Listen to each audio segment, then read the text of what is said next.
भन्नाट रेसिपीमध्ये आपलं खूप खूप स्वागत. मी राजश्री कदम. आज दाखवते तुम्हाला शाबू वडा. मोठा एक बटाटा शिजून किसून घेतलेला आहे. चवीनुसार आता मीठ घालून घेऊ. 1 बाउल शाबू घेतलेले आहे. 2 ते 3 मिरच्या ठेचून घेतलेल्या आहेत. तिखट तुमच्या आवडीप्रमाणे कमी जास्त करू शकता. अर्धी वाटी शेंगदाणे जाडे बर्डे कुटून घेतलेले आहेत ते खलबत्त्यामध्ये, ते पण ॲड करून घेऊ. आणि 1 चमचावर जिरे भाजून ते क्रश केलेले त्याच्यामध्ये आता घालून घेऊ. सुंदर वड्याला चव येते भाजल्यामुळे.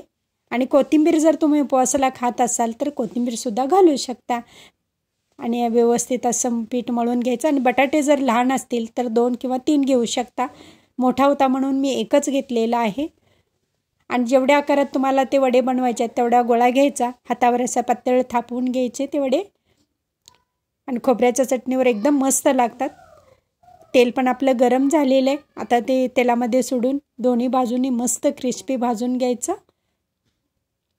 आता मंद गॅस करायचा म्हणजे छान आतपर्यंत भाजलं जातं ते व्यवस्थित. आता हे भाजलेलं आहे ना, पलटी करून घेऊ. आता हे वडे एक साईड भाजलेले आहे.